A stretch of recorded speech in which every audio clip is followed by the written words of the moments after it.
Reaction TV Urdu। अस्सलामु अलैकुम वरहमतुल्लाहि वबरकातुह।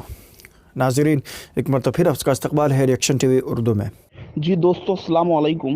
मैं हीरा के तमाम इन्वेस्टरों से मुखातिब हूँ और ख़ास करके मती भाई, नबी भाई और उसके बाद में दबंग भाई और उसके बाद में मीरा रोड में बैठे साहब और उन तमाम भाइयों से जो एमआईएम को नंगा कर रहे हैं, जो है मैं उन सभी से मुखातिब हूँ। और लिहाजा जो लोग अभी ढके छुपे तौर पे काम कर रहे हैं या उन्हें करने का जो है अभी बहुत ज़्यादा जज्बा नहीं पैदा हुआ है, तो सारे लोग सामने आ जाएं। आप लोगों के जो पैसे फंसाने की जिम्मेदार है वो यही एमआईएम है। जैसे कि मैं पहले भी खुलासा किया हूँ कि किस तरीके से एमआईएम का वो जो शैतान खान हैदराबाद में बैठा है मुझे किस तरीके से लूटा बहका करके जो है। तो अब उस पर ज़्यादा मुझे बोलने की ज़रूरत नहीं है। इन्होंने किस तरीके से दलाल के माध्यम से लूटा और लिफाफे में मुझे पैसा डालकर हैदराबाद भेजने बोला जो है ये शैतान खान, तो लिहाजा मैं उसमें डीप में नहीं जाना चाहता हूँ। वक्त आएगा तो मैं उसका जवाब दूंगा इंशाल्लाह जो है। और इनसे मैं चैलेंज करता हूँ भाई कि या तो हमारा हला भला ही करवा दो जो है, या तो हमें हमारे पैसे वापस दे दो जो मदद के नाम पे आपने लिया जो है। तो उस डीप में ना जा करके ये जो मती भाई ने रात में वीडियो बनाया है, मैं उसको ज़रा पोस्टमार्टम करने का काम करता हूँ जो है। एक्चुअल में ये एमआईएम वालों ने जो है एमआईएम का जो सरगना आजूज और दूसरा भाई माजूज बैठा हुआ है हैदराबाद में, ये एक्चुअल में नौहरा शेख से इनकी दुश्मनी क्या है इतनी जो है। इतना हीरा इन्वेस्टरों से इनकी क्या दुश्मनी है? वाकिफ़न सिर्फ नौहरा शेख से नहीं बल्कि हीरा इन्वेस्टरों की दुश्मनी, हीरा इन्वेस्टरों से भी दुश्मनी है। जैसे मती भाई ने बताया तेलंगाना और आंध्र प्रदेश में जो है सबसे ज़्यादा इन्वेस्टर हैं, वाकिफ़न हैं जो है। तो एक्चुअल में कैसा है, ये मुसलमानों का हला भला होते नहीं देखते, कुशल मंगल होते हुए नहीं देखते, मुसलमानों का देखना चाहते हैं क्योंकि इनको वोट मिलना बंद हो जाएंगे। लिहाजा ये वोटों को खरीद नहीं पाएंगे। अगर नौहरा से ऐसे ही सबका कुशल मंगल करती रही सारे मुसलमानों का, तो ये वोटों को खरीदने में असमर्थ हो जाएंगे जो है, क्योंकि वोटों का रेट बढ़ जाएगा और ज़्यादातर जो कुशल मंगल रहेगा वो वोट जो है अपने वोट को बेचेगा क्यों। तो मेन कारण ये है। दूसरा, इनका जो सूदी बैंक है हैदराबाद में, वो सूदी बैंक का और वो जो मेडिकल कॉलेज है इनका, जैसा कि नौहरा आपा भी मेडिकल कॉलेज खोलने वाली थी, और ये जो हराम का एक अड्डा चला रहे हैं जो है आजूज माजूज हैदराबाद में, तो ये हराम का जो अड्डा इनका चल रहा था, वो हराम का अड्डा इनका जो है उनका धंधा बंद हो चुका था। ये जो हलाल का धंधा नौहरा आपा का चल रहा था, उसके वजह से इनका हराम का अड्डा बंद होने की कगार पे पहुंच चुका था। और इनका जो मेडिकल कॉलेज है, नौहरा आपा जैसे मेडिकल कॉलेज खोलने वाली थी, ये हर स्टूडेंट को, साउथ के हर स्टूडेंट को पता है कि मजलिस इंडियन मुनाफिकीन नामी पार्टी का जो मेडिकल कॉलेज है वो सबसे महंगे मेडिकल कॉलेजों में एक है जो है। मैं भी 5 साल तक रहा हूँ साउथ में जो है, तो मैं जानता हूँ वहाँ पर स्टूडेंट में इसकी हर बात पे चर्चा होती थी कि सबसे महंगा मेडिकल कॉलेज हैदराबाद का है और ये लूटते हैं। और वहाँ पर जो है बाकायदा टर्म और कंडीशन होता है कि आप हमारे सूदी कोऑपरेटिव सोसाइटी से अगर लोन लेके इसमें एडमिशन करवाओगे तो आपको इतने % का छूट मिलेगा जो है। और ये जो सूदी कोऑपरेटिव सोसाइटी है, इनके जो जेले सर्वेंट ऑफ शैतान के नाम पे जो है मुसलमानों को जो है नुकसान पहुंचाने की कोशिश कर रहे हैं, वहाँ पर जकाती कलेक्शन करके, इसको मैं बार बार जिक्र कर चुका हूँ, जकाती कलेक्शन, वाहिद इन्वेस्टमेंट, 3 इन्वेस्टमेंट में इन्वेस्टमेंट लेके एक और इन्वेस्टमेंट है उसका नाम मैं आमतौर पे खुलासा नहीं करना चाहता हूँ। तो ये सब यहाँ से इन्वेस्टमेंट लेके सूदी कोऑपरेटिव में फिक्स करो। ये जितने वाहिद इन्वेस्टमेंट के एजेंट हैं बेंगलोर में बैठे हुए हैं, इनसे आप पूछोगे क्या बिजनेस है आपका, आप कहाँ इन्वेस्ट करते हैं, तो बोलते हम फाइनेंस करते। अरे क्या फाइनेंस करते भाई, किधर फाइनेंस करते तुम? हीरा ग्रुप में फाइनेंस करते क्या? नहीं, हीरा ग्रुप में फाइनेंस नहीं करेंगे। ये जो हैदराबाद में सूद का अड्डा चल रहा है उसमें ले जाके फाइनेंस करेंगे, उसमें ले जाके अपना ये जखीरा करेंगे और वहाँ से सूद हासिल करेंगे। तो अब इनका जो मेडिकल कॉलेज का जो है कॉन्सेप्ट था जो है ये मजलिस इंडियन मुनाफिकीन नामी पार्टी का, इसके जो आजूज माजूज सरगना हैं, तो ये मेडिकल कॉलेज है, सूद का अड्डा जो इनका चल रहा है हैदराबाद में, इनकी जो ज़मीन का ब्लैक धंधा चल रहा था जो है, क्योंकि लोग मुसलमान भाई हमारे जो हलाल पैसा कमा रहे थे हीरा ग्रुप से जो है, और वहाँ से अच्छा खासा फ़ायदा उठा रहे थे और ये ज़मीनों में लूट रहे थे, तो इनके ज़मीन के धंधे जब बंद होने लगे, इनका पॉलिटिक्स का धंधा बंद हो, ज़बरदस्त बैकडोर से इनको ऐसा घेरी है नौहरा आपा ने जो है कि इनके बोलती बंद कर दी उन्होंने जो है। तो ये मरता क्या नहीं करता, तो इन्होंने सोचा कि हम साजिश रचते हैं, इसीलिए ये जो मंत्री है जो नौहरा शेख आपा से कदम मिलाकर चलता था, उसको ये लोग फाइनेंस करके उसको मिला लिए जो है। तो अभी इनकी पोल खुल चुकी है, मती भाई ऑलरेडी इस पोल को खोल चुके हैं, तो अभी लिहाजा हमें ज़्यादा खोलने की ज़रूरत नहीं है। थोड़ा मजीद और हम इसको नंगा करना चाह रहे थे। जो है मजीद मेरी सारे लोगों से अपील है कि डायरेक्ट जो है रावण के नाम व्यवहार करिए। जो है मती भाई ने कहा था जैसा कि वैसा सारे लोग अभी कल से कर रहे हैं।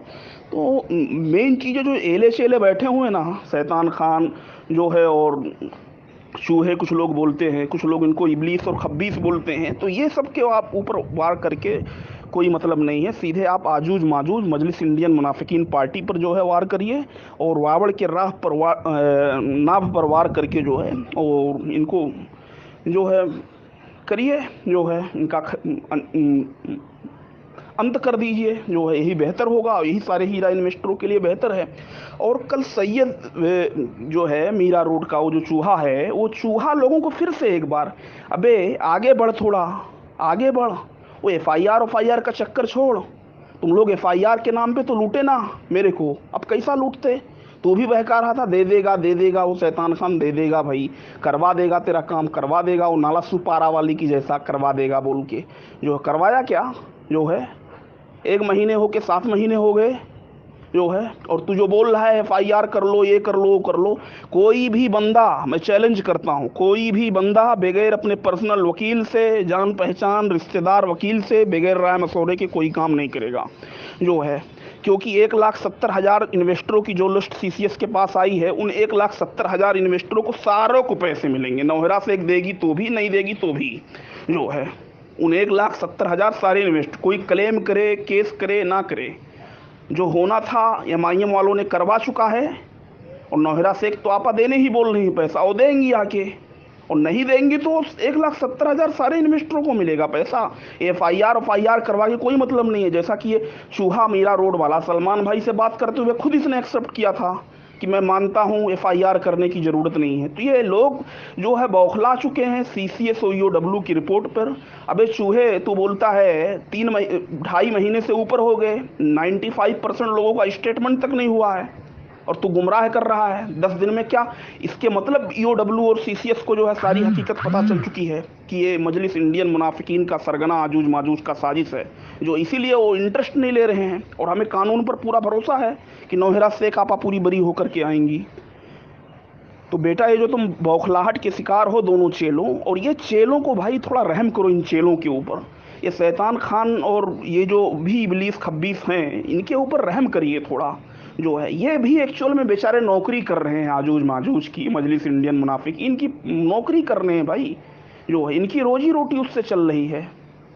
बंद हो जाएगा, आप लोग बंद करवाने पे उतारू हो। ये शैतान खान और जो है मेन सरगना तो शैतान खान है। और एक चीज़, एक जो है मोड ऑफ ऑपरेंडी ये होती है ये आजूज माजूज की, ये अपने शैतानों से डायरेक्ट कनेक्ट नहीं होते जो है। ये अपना जो इनका लीगल टीम है ना, उसके माध्यम से कनेक्ट होते हैं। तो एक शैतान को, एक इबलीस को खब्बीस के बारे में पता नहीं होता जो है। इबलीस को क्या लगता है कि खब्बीस जो कर रहा है वो सही कर रहा है, इसमें एमआईएम का कोई हाथ नहीं। खब्बीस को लगता है कि इबलीस सही कर रहा है, शैतान को लगता है कि जिन्नात सही काम कर रहा है जो है। तो इसी तरीके से जो है ये पूरे मिले हुए हैं। और ये बहुत अच्छी मोड ऑफ, अच्छी तो नहीं बोल सकते, हमारे लिए बहुत खतरनाक है, पर इनके लिए अच्छी ही है जो है। ये एमआईएम का जो सरगना आजूज माजूज है, बहुत अच्छे ऑपरेंडी से अपना पूरा नेटवर्क चला रहा है जो है, सूद का अड्डा चला रहा है और लोगों को गुमराह करने के लिए इन शैतानों को छोड़ रखा है। और शैतानों को एक दूसरे के बारे में पता नहीं चलता जो है कि इसमें एमआईएम का जो शैतान खान बोलता है ना, शैतान जो है कि इसमें एमआईएम का हाथ नहीं है जो है। शैतान खान को पता है कि इसमें एमआईएम का हाथ है, लेकिन इसके जो दूसरे हैं ना इबलीस खब्बीस, उनको पता नहीं चलने देना चाहता है जो है। तो लोगों से मेरी अपील है कि भाई सब्र को बनाए रखें। और ये चीज़ अब क्लियर हो चुका है। और आप कंप्लेनरों में देखेंगे जो लोग कुछ चुपके चुपके, करीब 500-600 कंप्लेनर हैं, उनको क्या लग रहा है जो है कि पैसा भी वो लुटा दिए हैं अपना। 50,000 जो है एक मेंबर के नाम पे, मदद के नाम पर दे दिए हैं, 1 महीने में पैसा मिल जाएगा, लेकिन वो अपने घरों, अपने बिलों से बाहर नहीं निकल रहे हैं। लिहाजा मेरी उन लोगों से अपील है कि घरों और बिलों से बाहर निकलें और इनकी पोल खोलें। ये चीज़ हर किसी को पता है कि जुलाई अगस्त के महीने में 40-50 हज़ार एक मेंबर से लिए जाते थे जो है मदद के नाम पर। जब मामला बढ़ गया लोग ऑटोमेटिक जो है एफआईआर कंप्लेंट होने लगा, तो फिर ये लोग मदद के नाम पे अपना दुकान चलाना बंद कर दिए। जैसे जुल्कारनैन ने भी इस चीज़ को खोला था पोल, जो है जो जिद्दा में एक सूदखोर और जकातखोर बैठा हुआ है, वाहिद इन्वेस्टमेंट चलाता है वहाँ पर, जो है वो भी इस चीज़ को खोला था, जो है फिर इन्होंने उस दलाल को चेंज करके दूसरा दलाल रख लिया उगराही करने के लिए, जो है क्योंकि वो दलाल भंडा फोड़ कर दिया था, उसका भंडा फूट गया था कि 50,000 ले रहे बोल के, तो दूसरे दलाल इन्होंने रख लिए 50,000 लेने के लिए एक मेंबर के नाम पे। एक मेंबर के नाम पे ये लोग 50,000 एक महीने में अगर पैसा चाहिए तो, और अगर 2 महीने में चाहिए तो 25,000 के नाम पे लेते थे। जैसे कि वो 2 मेंबर के नाम पे था नाला सुपारा वाली का, जो है तो 50,000 लिए थे उससे, जो है मदद करने के नाम पे। 2 महीने में उसका पैसा वो तो नौहरा आपने दे दिया था, जो है नहीं तो उनका भी पैसा डूब जाता। तो अब इनके पोल खुल चुके हैं दोस्तों, मजीद और खोलते रहिए पोल आप लोग, बस यही गुजारिश है। अस्सलाम वालेकुम।